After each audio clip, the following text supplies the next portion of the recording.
So here's how I cook my steak. First, I, of course, pat it dry. Because why do we do that? We want the steak to sear.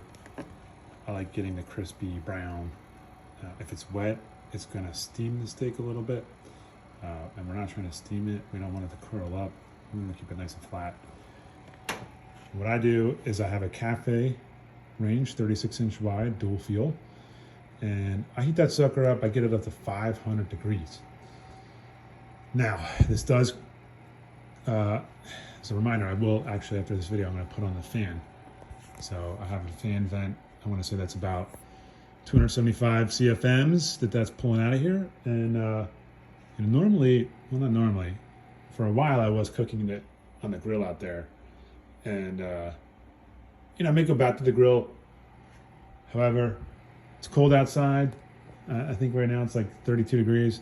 I don't feel like dealing with that. So cook it inside. And I think it's a little more consistent when it's inside too, in terms of controlling the temperature. A lot of times that grill will, something on the bottom will catch fire, and then it'll jump the temperature from 500 degrees to like 650. And then that's just throwing everything off. So, plus I'm in the kitchen. I have access to all my utensils quickly. I got the sink right here, got the refrigerator right here, dishwasher. So while that steak's cooking, I can clean up a little bit. While the steak is resting, whatever, I'm all right here. The downside is that, as you'll see, I'm gonna open this up. You're not seeing it so much right now because we can see that pan, how much that thing is smoking. It's a cast iron pan. And I use that cast iron pan on the grill or in here. Love it, and it gives me that consistency that I want. Just love the way that cooks. I would not cook a steak directly onto a grill. Always use the cast iron pan. Everything kind of soaks up in those juices. It soaks up the juices. I might throw some butter in there. I'm gonna salt this thing, but I'm gonna wait to salt it until I'm just before I'm gonna put it in. And that is because if I put salt on too early, again, it's gonna pull moisture out of that steak. And I don't want too much moisture. I wanna keep this thing dry so it cooks the way that I want it to cook.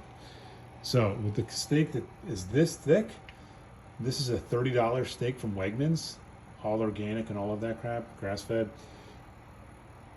It's gonna need a little more time.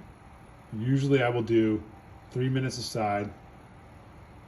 I'm gonna put a lot of salt on this thing. No, I just talked about that, but I put a lot of salt on. 3 minutes aside. And with this stick, I may go back, I'll flip it back a minute the other side. And that last minute, I'm gonna throw some butter on there. And then I'll pull it out, throw a little more butter on, let it sit for 10 minutes. I've been experimenting and going back and forth with covering it with foil and not covering it with foil.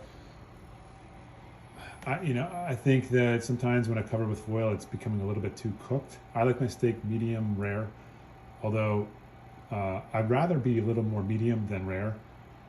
And I feel like sometimes when it's a little bit too rare, it gets just too chewy for me. Not that I don't like the bloodiness of it. I love that. But there's just like, you don't want to overcook it. Wegmans also does these thinner steaks, these thinner ribeyes.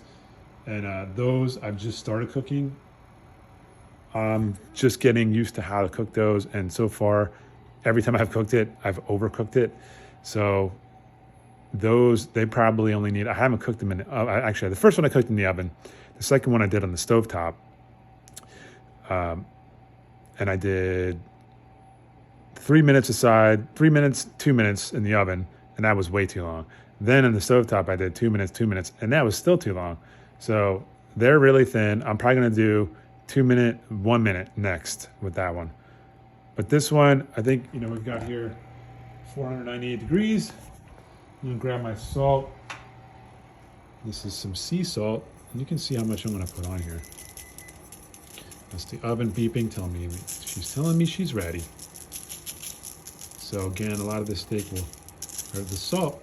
the salt's gonna fall off a little bit.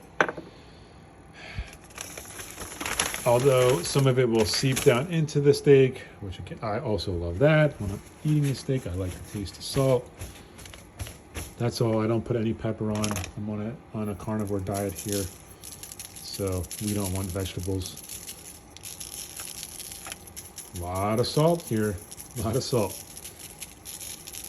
And then I'll even get the sides.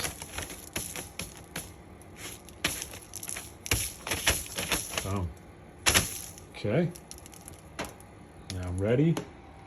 I'm gonna throw this in the oven. Okay. Let me get that before I burn my hands. My wife practically burnt the skin off the palm of her hand by grabbing a pan in the oven, grabbing that pan with her bare hand.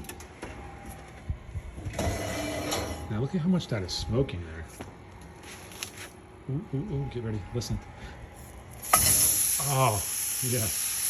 Now I will set the timer on my watch, 3 minutes, and I am gonna turn the fan on. So I don't want the smoke detector to come on. So, got the Apple Watch timer going. We can check back here, see how this is turning out in 3 minutes.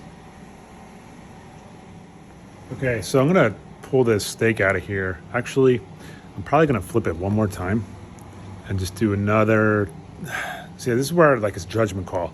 I might do another 30 seconds here, I might do another minute. Look at that thing. Oof. Okay, so I flipped that one over. Just looking at it, it was not ready. I saw a lot of red in there still, and I think maybe another minute, and it's going to be good. You got to remember that this thing's going to cook. The 10 minutes that it's resting is still cooking, so I'm going to pull it out in a minute, throw some butter on it, take a look at it first. If it needs more time, I'll put it back in. Then I'll throw my butter on it, do my thing, tent it up a little bit. Make sure air can still get out. I don't want to soak it. I don't want to seal it in there and steam it while it's resting. I do want it to vent. It's just such a fine line. It's like every steak the thicknesses are a little bit different. I've been experimenting with different types of steak, although I would just love to eat nothing but ribeye. But ribeye can be expensive, so I'm trying some other steaks out there, also lamb. But anyway, I gotta go. I gotta get this out of the oven. And there you go. Just look at this thing. Perfection. Perfection. Oh, I cannot wait to eat this thing. That's the hardest part of this. The other hardest part is having to wait the 10 minutes to eat this thing. So I'm gonna wrap this up, put a timer on. I hope you enjoyed watching this video as much as I've enjoyed making it and cooking this steak. I don't want to do a video of you watching me eat this thing, but I'm going to tell you, I'm going to enjoy this. Just look at the, I love the fat. The fat's the best part. So good. Yum. Okay, so this is the moment of truth, where we're going to cut into the steak and see how she turned out. So, let's try.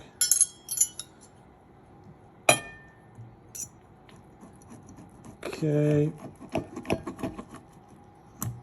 You know what? It needs more time. I'll try it. Maybe not. Maybe not.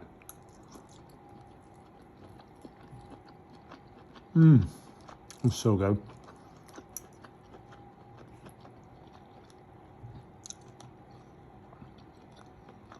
I think I could have done it in a minute. It's just a little bit too pink for me. But I think it'll do. It's just so tasty. And I'm hungry.